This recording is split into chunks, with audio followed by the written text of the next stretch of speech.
Hey guys, are we starting now?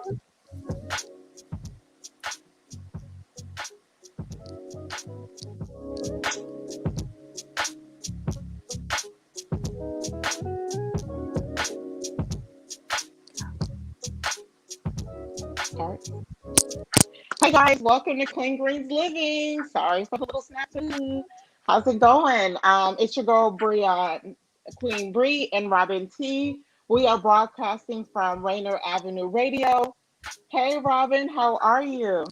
Hi, Queen Bee, everybody. We are back. This is Clean Greens Living. Happy to be here. We are coming to you from occupied Duwamish territory, aka Seattle, Washington.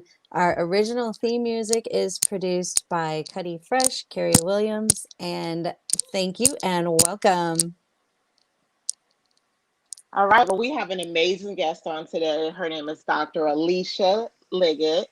She is a family doctor and founder of Empower Her Health, a health education practice that empowers women of color to navigate their reproductive journeys with agency, promoting healthy pregnancies and healthy infants. She's a native of Seattle and grew up in the Central District as a member of New Hope Baptist Church. Her social justice work focuses on Black maternal health and health equity. We are here to talk about the six steps of self advocacy in healthcare. But before we tune into her, we just have two quick updates. Yeah, we normally do a little longer check-in today, but we want to give most of this time to Dr. Alicia to talk about these important topics. We're so happy to have her. I am going to give you a Clean Greens Farm update because we are an extension of Clean Greens Farm with a mission to provide food and access to the community. We do have a CSA coming up and you can become a member. This helps support our farm mission to also provide free produce to the community. So if you want to support and also get get veggies by becoming a member weekly during June and October, you can sign up now. Our sign up is on our website. It is www.cleangreensfarmmarket.com. You can find us on all the socials as well and send us an email or a message for more information. So again, please sign up for your weekly box of produce coming to you in the harvest season from Clean Greens Farm and Market. And Bree has some more to tell you about some local happenings in our city and get into a little bit more of why we are so excited to have Dr. Alicia here today to talk more. Yes, we're so excited. Okay, two things that we've seen happening within our healthcare system is One, Dr. Ben Danielson just resigned from Seattle Children's Hospital due to systemic racism on many levels. Another thing is a young girl by the name of Kalani Bolton just passed away December 31st from an asthma attack. An asthma attack. She went to two different emergency rooms and they both mishandled her care. So I am extremely happy to have Dr. Alicia on here today to help us talk about how we can advocate for ourselves when we go into the doctors. I don't know about you, but there's been plenty of times where I felt like I wasn't heard, or maybe I wasn't explaining things right with the doctors. So she is here to help us learn how to advocate for ourselves when we go in there and we know something is wrong with us. So we welcome Dr. Alicia. Hello. Hi. Hey. It's so nice to meet you. Thank you so much for having me on. You're welcome. Oh, somebody said my lips is popping. Thank you. How have Sorry, you that's the been business. this week, Dr. Alicia? It's okay. No, I've been great. Yesterday I think was extremely exciting for many of us who were, and very much anticipating an administration change, especially for those of us who are super excited about Kamala Harris's platform about addressing Black maternal health disparities, which she's been championing for the last, 6 to 9 months, which has been amazing. So, I look forward to what this administration has to bring in all of the changes, especially around healthcare, because this COVID-19 epidemic has not been kind to us, and we really do need strong leadership. So that's been great. And also an administration that acknowledges that disparities exist, and that there needs to be a concerted effort to really focus on this work. So I'm excited about that. Yes, Yes, I'm excited we about are that. too. I'm just excited to have an adult in office. Well, I know, we're right? doing good. I don't know. Well, We're that's doing great. good. Is Yeah. there anything else you want to tell us about her platform in particular? Because I know you have a really good background in Black maternal health care, and then just feel free to dive into our step topic. But if you wanted to highlight anything, since it's right at the top of mind and so exciting, just please feel free. Yeah, well, she has actually sponsored the Black Maternal Health Omnibus Bill, which is currently in the House, in the U.S. House of Representatives. So it hasn't gotten very far yet, but the fact that it's been introduced and that it does have support is extremely encouraging. So that's good because it is really the first of its kind. And this bill kind of really addresses some of the underlying issues related to disparities, including insurance access, issues of provider training, funding.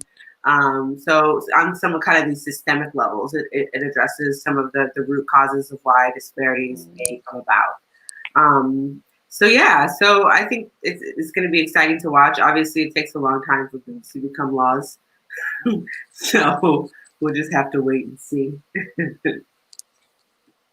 Yeah. Well, Thank one you for step at that. a It's time. yeah, it's kind of like finally they're going to work on the outside issue. So maybe our next discussion about self-advocating doesn't have to be all on your shoulders, like let's fix the problem. But in the Right. meantime, yeah. Yeah. So So in the meantime, there's just been so much going on. It's been a very eventful year, I think, in terms of, just a lot of the social justice work and advocacy for racial and social justice that's been happening in our country, which has been amazing. But I think with that, it's really kind of highlighted a lot of disparities, not only in criminal justice and education and housing, but also in healthcare. So it's been a great year to kind of highlight, why it is that some of those disparities exist. Primarily, they exist along racial and ethnic lines with, Black people, indigenous people of color who are disproportionately affected. So it's wonderful that we're starting to kind of bring these issues to the fore.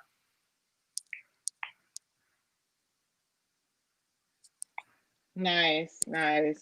So, okay, so going into just what we were talking about as far as like a really good doctor resigning and a girl dying because she didn't get the proper care, how can people advocate for themselves when we have doctors resigning because there's like really not much they can do? And then we just had a little girl, she was only Yeah. dying from from an asthma attack. Yeah, I mean, I think, as the recent events in our country have really shown us that issues of racial inequity, injustice are really part of the fabric of this country, and also have been very deeply woven into our institutions, including our healthcare institutions. And so racism can really take many forms in healthcare. We tend to think about it in three levels, which is like systemic racism, which is really the structural barriers that people face in terms of accessing care, or in terms of people, with insurance, accessing insurance, those specific structures that prevent people from getting quality care, the care that they need. The interpersonal types of racism, which is really perpetuated between the provider and the patient, or between the healthcare staff and the patient. And then that interpersonal or internalized, we say internalized really, which signifies just the sentiment that one feels that that their life and their experience is not of value. So those are kind of the three levels, but it can really kind of take many forms in terms of trying to advocate for yourself, but not feeling like you're being heard, not feeling like you're being believed. In some cases, healthcare providers having preconceived notions about your health because of your race. And we all know that the fact that after the Human Genome Project basically showed that there's really no genetic differences between people who look different and are different, that really the human genome, that really the only real difference between us is just the melanin. There isn't really any genetic differences. That how it is that we can kind of make these assumptions about people based on their race are in fact false.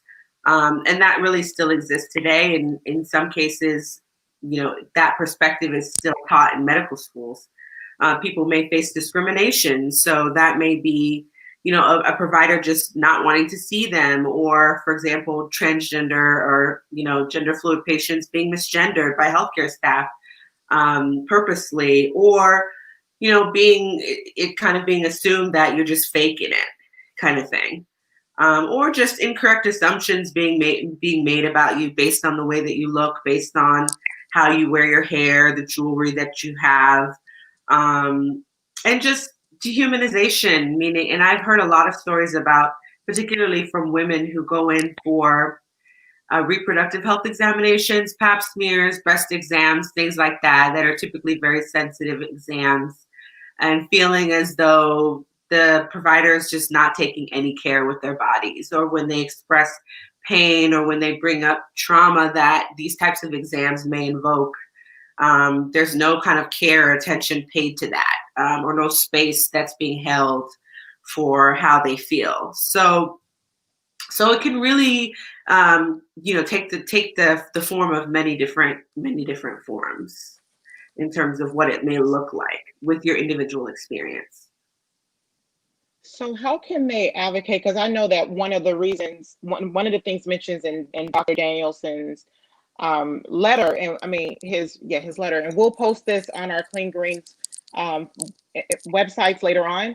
But one thing in his letter, he mentioned that staff will get angry with patients for getting loud, and all the time they say we get loud when we're just talking and trying to be heard. It can be perceived as we're getting loud, but we're just not feeling heard. Right. How can someone navigate that? Exactly. So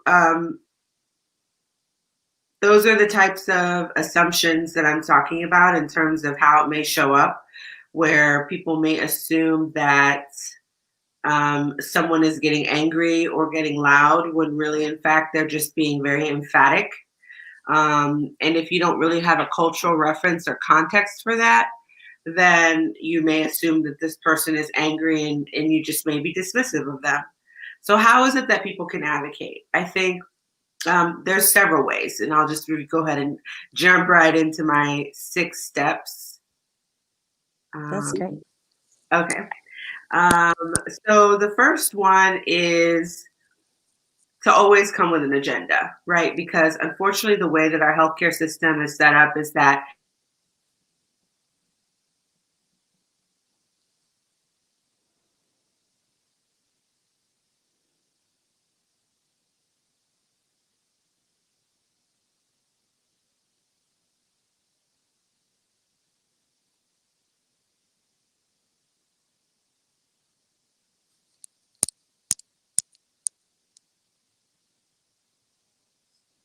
Hey, sorry, Dr. Alicia's having a little bit of technical difficulties. So let's just give it a second and hopefully she can kick back in. Robyn, can you hear me? Yeah. Okay, well, okay. Well, since we have time, things can happen in a world of intranet. I know, right, James? I'm so sorry, but what we don't finish, we will definitely make sure this conversation happens. So just give us a second, and if we can't finish today, we will bring her back on. Dr. Alicia Yeah. will be on here regularly, which is really good for us that she's pregnant with her second child, due in February. So she won't be back in February, but we will have her regularly, which will be awesome. Yeah. Were you going to say And something, Robyn? I'm sorry. well, I was just really already so interested in what she had to say. It is really fantastic that she was saying, first of all, that, hey, oh, hey, you're back. sorry. Hey, I'm not really sure what happened. My computer That's just like okay, hey, went right? dead on me. That's weird. That's And hey, great. girl, hey. hey, girl, hey. But anyway, like I was saying, where did I leave off? 'Cause I feel like I was talking and You were then I was leaving, like, you left off right at number one, come with an agenda. oh, come with an So, agenda. yeah. Yes, number one, come with an agenda because there are a lot of, with our healthcare system, generally appointments are very, very short. And generally, the provider will have already prepared for the visit with their agenda, things that they want to discuss with you. But it's just as important that you come with things you want to discuss with them. That you steer the visit, that you utilize the time to the best of your ability so that you can reap the maximal benefit. So that means really come prepared. So that means, writing a list of things, writing it down in a journal, the things that you want to cover, writing down your questions or concerns. If there's labs that you want to review or studies that you've done that you want to speak about, you can write that down. And it's also just a way for the providers to kind of take you more seriously. It shows that you're invested in your care and that you're not just going to be a passive bystander in your care. Like you're somebody who really wants to know what's going on and who has questions and concerns. So that's super important. And most providers will appreciate that.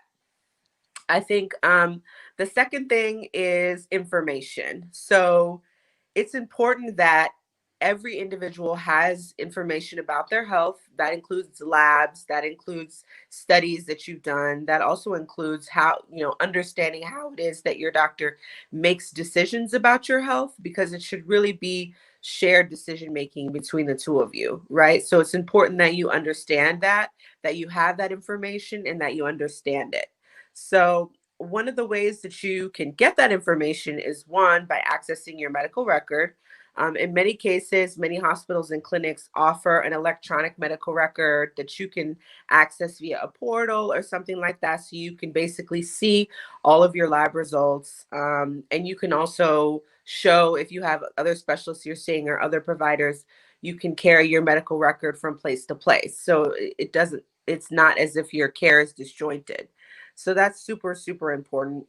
Um, Communication. So in order to really get information you need to, of course, you know, establish a relationship with a doctor who listens to you, right? And who listens to your concerns.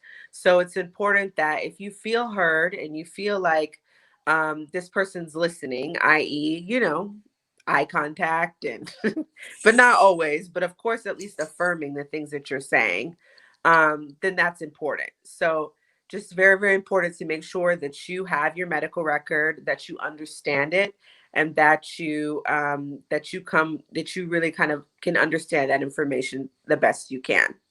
Alicia, Just before you go into the steps, uh-huh. sorry guys.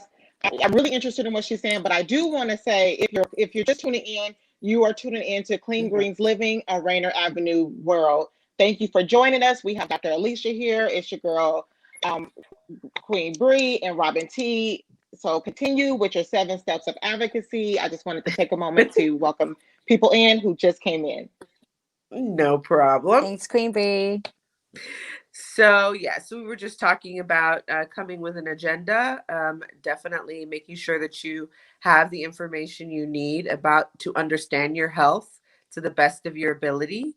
So that includes your medical record, and then also, of course, health literacy. So this is also kind of speaks a little bit more in depth about understanding what is going on with your health. So for example, if I have a high blood pressure, right? It's important for me to understand what is high blood pressure, what causes high blood pressure, what can I do to bring my blood pressure down naturally, apart from taking medications. What are some of the things I need to be worried about in terms of long-term consequences of high blood pressure? That's really like an example of health literacy, where you kind of really understand on a more in-depth level how your particular illness may affect you. And sometimes that information isn't your doctor isn't going to be forthcoming about that information. That's information you need to ask, questions that you need to come with. Unfortunately, patients need to be self advocates, because it's there's just a lot of kind of systemic changes that really prevent, in many cases, people from providing good care to patients. And time constraint is a huge one. um, Self-efficacy and shared decision making. So this kind of builds on the last 3 steps that I mentioned, which is really just about being able to advocate for yourself when you feel wronged, to be open to working to on your relationship with your doctor, and be willing to also escalate escalate the situation if you feel like your care is not being taken seriously, or if you feel like racism is being perpetuated against you. So, Brian, the example that you gave me about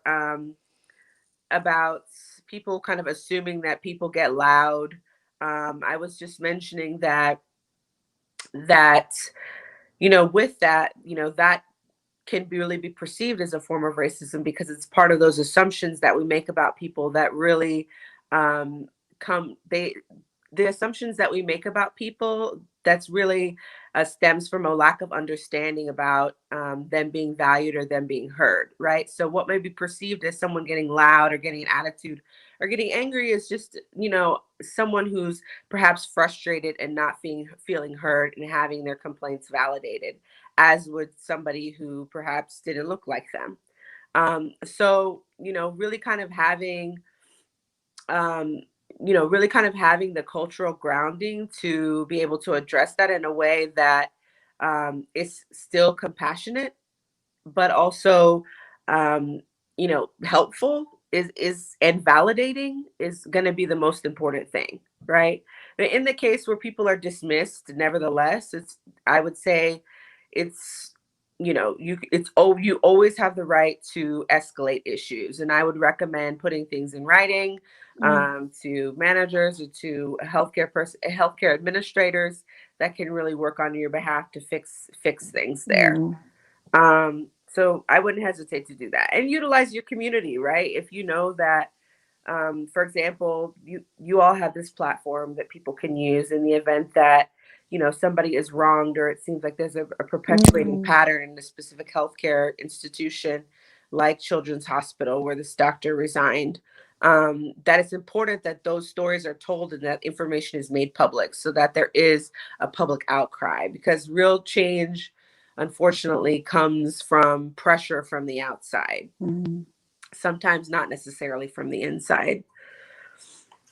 And then the fifth step is really mutual respect. So I think part of the reason why people feel like they don't get very far with their doctor is because their doctor doesn't respect them or listen to them. And I would say in those cases, if you're willing to work on your relationship with that person, you can certainly bring it up, your sentiments. But if you're not really somebody who's such a confrontational person and the provider doesn't seem like they're willing to listen, you can just find someone else. And you're always within your right to find a new provider, somebody who you can connect with, because that's, can make all the difference in your health. And a lot of research shows that. And then the sixth is just really making sure that you're in a place that supports you, especially if you are someone who is from a racial or ethnic, group that feels that in many cases are medically disenfranchised, or for example, you are someone who has multiple intersectional identities, whether it be your gender, or whether it be your history, your incarceration status, or whether it be having some sort of disease that's rather stigmatizing, like HIV. Those things, if you feel like you are going into a place where you're not being respected and valued despite having these things, then it's definitely time to change clinics. So it's just, unfortunately, it's the message really is that it's important for people to be self-advocates, to kind of take initiative, and know that poor treatment is not acceptable, and you don't have to stay with the doctor or make the doctor feel bad if you decide to change. And you should tell them that, like, I'm going to change doctors. You're just not, I don't think this is the right fit for me. So I Okay, highly Alicia, sorry to interrupt, but we are running out of time. I just wanted to take some time to thank you. James wanted to know if you were a primary doctor. She is in New York City, James. So if you are looking for a doctor in New York, we contact us on Clean Greens and we'll try to connect you and get your questions answered. Thank you for joining Clean Greens Living, broadcasting from Rainier Avenue World. This is Queen B, Robyn T, Dr. Alicia. She will be joining us multiple times throughout the year. We are so excited to have her. I learned so much. Thanks for tuning in, guys. Bye. Thank you so much, Dr. Alicia. Bye, everyone.